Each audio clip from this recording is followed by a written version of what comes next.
Okay, mga kababayan, teka lang tayo ngayon. Okay, balik tayo ngayon. So ngayon mga kababayan, no, alam nyo, out of nowhere talaga, out of nowhere, nakakuha po tayo ng copy ng isang confidential document galing sa COA. Kasi alam naman natin mga kababayan na ang confidential fund po, no, at saka intelligence fund, ito po ay in-audit ng hiwalay ng COA. COA pa rin nag-audit, pero ito po ay hiwalay na hiwalay po na grupo ng COA ang nag-audit. Kasi nga po, confidential nga po. Okay. So, ngayon, ewan ko lang, no, out of nowhere, parang hulog dito ng langit. So, nakakuha tayo ng ilang copy ng COA report ng confidential fund ni Sara Duterte. Okay. At ngayon, kahit paano, no, binasa ko naman ito kanina. So, pag-usapan ngayon natin, at malamang mga kababayan, nasabit talaga si Sara Duterte dito sa confidential fund niya na to. Kasi, 75 million to eh. Actually, matagal ng balita ito eh. Pero, sa tingin ko lang, no, isa ako sa una maglalabas po ng dokumento po na to. At syempre, pag-usapan po ngayon natin. So, ito, pakita ko sa inyo, okay? So, ito mga ka-streetwise, ito yung sinasabi kong dokumento from COA. Okay? So, actually, mga ilang page din to eh. So, una, pag-usapan muna natin ito. Ito yung confidential fund na nakuha po ni Sara Duterte. Okay? So, dito mga kababayan, no, ito malinaw naman to dito. Tingnan natin utilization of confidential and intelligent fund. So, ngayon mga kababayan, no, makikita ngayon natin dito na naka-categorize pa kung paano gagamitin yung confidential fund. So, una dito, yung, yung A, purchase of information. So, meron siyang 14 million. Okay? Tapos, payment of reward, 10 million. So, rental of other incidental expenses related to maintenance and safe houses, 16 million. Okay, basahin ko na lang lahat. Okay, purchase of supply, 35 million, provision of medical and food aid, 40 million, at saka payment of incentive or traveling related to confidential operation, 10 million. So, total nito mga kababayan, 25 million. Okay. So, ngayon mga kababayan, no, ang gusto ko lang ipakita sa inyo dito, naka-categorize na po kung paano gagamitin yung confidential fund. So, ibig sabihin nun mga kababayan, sa 125 million nga po ni Sara Duterte, dapat kailangan niya itong gamitin sa pagbili nga po ng information, pagbayad po sa reward. So, tapos sa mga rentals, di ba? Yung rentals mga kababayan, for example, renta ng sasakyan para sa intelligence. Di ba? O kaya, pagrenta ng safe houses kung saan mo tatago yung witness mo. So, ang point dito mga kababayan, ito po yung guidelines para po paano gagastusin yung confidential fund. Okay? So, hindi mo pwedeng gamitin sa tree planting yung confidential fund kasi nga po, wala naman tree planting na nakalagay dito. Diba? Well, tapos, ang sinabi pa ni Sara Duterte dati is yung libreng sakay. Diba? Binanggit niya rin dati yun, diba? Na ang confidential fund niya raw po, ay ginamit niya raw po sa mga libreng sakay. Okay? So, mga kababayan, wala pong nakalagay yan dito. Kasi, syempre, pag gumastos ka ng confidential fund, kailangan mong sumunod sa guidelines. Di ba?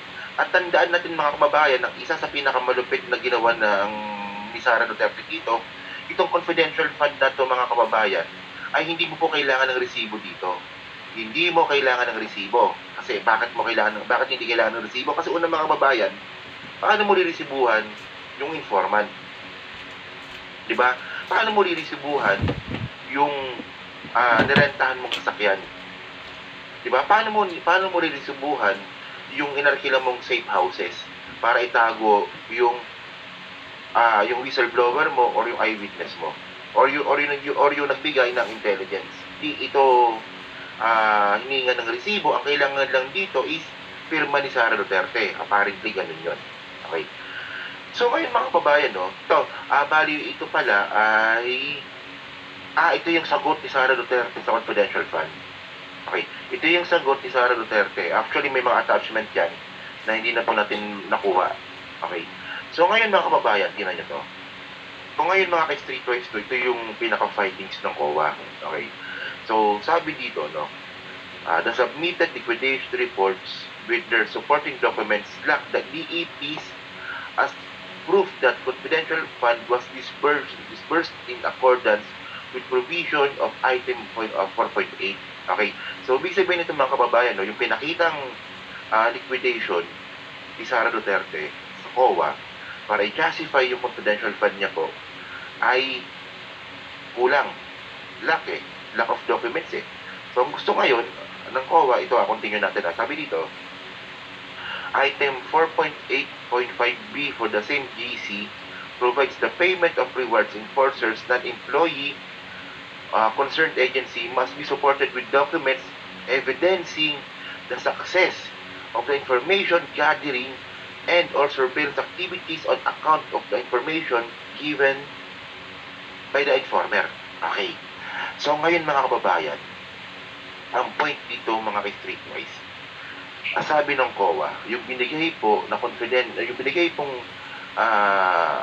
liquidation ni Sara Duterte ay hinahanapan po siya ng at least dokumento, diba, supported documents na may ebidensya ng success ng ginawa niyang intelligence.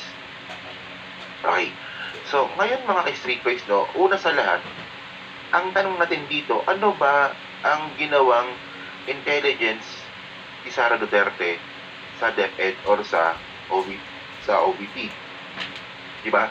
Kasi mga kababayan, alam naman po natin no, na yung intel po na yan mga ka-streetwise, no, trabaho po yan ng NSC, ng National Security Council, trabaho po yan ng PNP, trabaho po yan ng DND, diba? So, ang point dito mga kababayan, hinahanapan ngayon si Sara Duterte ng ebidensya ng resulta, diba, ng confidential fund niya. So, syempre, ano ba yung tinitikan mo dito? Ano ba yung tinitikan mo dito? Ano yung naging ebidensya nito? Nakapag-file ka ba ng kaso? So, whatsoever or etc. So, hinahanapan siya. Paano nga makapahanap ng ebidensya yung COA sa paggastos ni Sara Duterte sa confidential fund? Ginamit nga po sa libreng sakay. Ginamit sa tree planting. O, di ba? So, sabi pa dito, no, continue pa natin, sabi dito, we noted that payments of reward, ito tungkol sa reward to, of the informers in the amount of 15 million for the period of February 6 to March 29 and 12 million for the period of April 25 to June 30, 2023, or total amount of 27 million as reflected in the respective accomplishment report were not supported with documents specified in the immediately preceding paragraph, those non-compliant with item 4.8. Oh. So ngayon mga kababayan, no, yung reward. So walang accomplishment report. Diba? So ano ba yung na-accomplish dahil doon sa confidential fund? So hinahanap din pala yun sa audit. O diba? Oh. Analysis of the submitted accomplishment report revealed that the amount of 42 million for the period of February 6 to March 29 and 40 million for the period of April 25 June 30, or total amount of 82 million were used for provision of medical and food aid.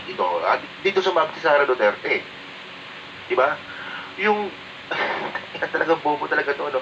So ibig sabihin mga kababayan, yung amount po na 42 million na dapat pala na ipambabayad doon sa nagbigay ng intelligence, doon sa tao na nagbigay ng intelligence, hindi po ito binigay ng reward. Bagkus, ginamit po ni Sara Duterte ito para sa provision of medical and food aid. So, namigay ng gamot at namigay ng pagkain. So, ang point dito mga kababayan, kapag nabigay ka ng gamot at nabigay ka ng pagkain, dapat po, ito po ay fully audited. So, bakit mo pinasok yung perang pambili ng gamot at pambili ng pagkain sa pondo ng taong bayan na hindi totally na-audit?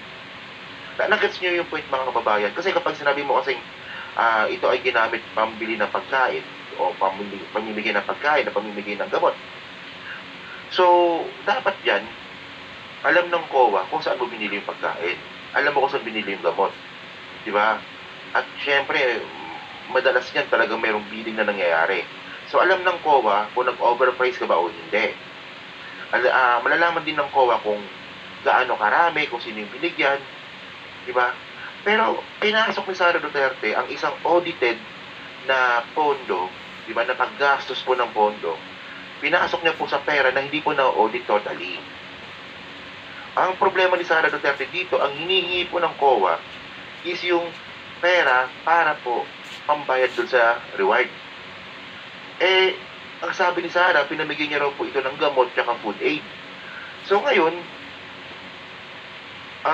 kung pinapasagot ka ng COA regarding dito sa pera na to, hindi mo na pwedeng baguhin to.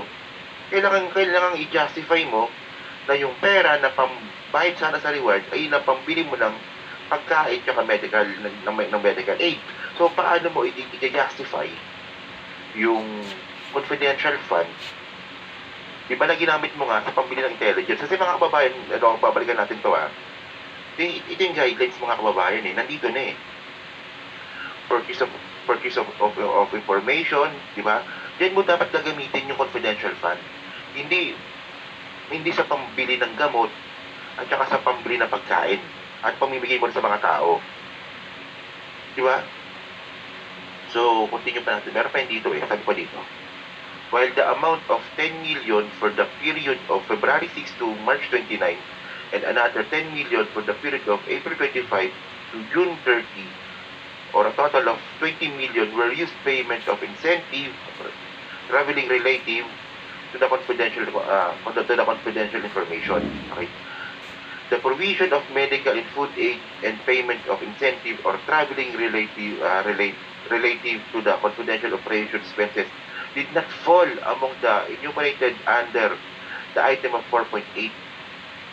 So, pati pa rin pag-travel, wala pala dito. Tingnan nga natin. Yung nakalagay pa pag-travel dito. Meron naman, di ba? Payment of incentive or traveling relative to confidential operation do not fall among these enumerated under then the 4.8. Kasi, so ibig sabihin pala, ito yung point dito. Okay, gets ko na. So, yung paggastos pala ni Sara Duterte ng mga traveling niya or yung paglabas-labas niya ng bansa or pag-travel niya sa Pilipinas, hindi po pumapasok sa confidential fund. So, for example, mga kababayan, ito example lang, no? Si Sara Duterte pumunta sa Thailand. Di ba? For example lang, si Sara Duterte pumunta ng Thailand para makapag-meet sa mga ibang education secretaries. So, yun mga kababayan, hindi po pasok doon. Hindi mo pwedeng gamitin doon yung pera ng confidential fund. So, ayun na parang example dito. Okay? So, ngayon mga kababayan, ang hintay ngayon natin dito is yung impeachment na. Okay? Yung impeachment na hinahanap natin dito. Ayun na. Kasi unang mga kababayan, as nakikita ko dito, pag ito hindi ito nasagot ni Sara Duterte, papasok po ito sa misuse of public funds. Ayun na point dito Kasi meron ka ng guidelines Ito yung guidelines mo nga para panggastos Meron ka ng guidelines. At saka meron tayong circular number 2015-01. So merong guidelines para gastos sa inyong confidential fund. At hindi mo to inayos at hindi ka sumunod sa guidelines na yan. So mangyayari dito, yung pera na nakalaan dapat sa proyekto na yan o sa pambili ng intelligence, ginamit mo sa iba. So misuse of public funds yan. At tandaan natin mga kababayan, na pinakamalipit dito, hindi po fully audited ang confidential fund. So, pag ito po hindi po nasagot ni Sara Duterte, impeachment na po ang kasunod nito. Naniniwala po akong gano'n. At huwag po natin kakalimutan na hinarang din po ni Sara Duterte yung COA report na to. Okay, so sana makakuha tayo ng buo pa, pati yung mga ebidensya, pero yun, sa tingin ko mukhang bawal na ilabas yun, So yun mga kababayan, maraming salamat sa inyo lahat. Kita na ulit tayo sa susunod na video. Okay?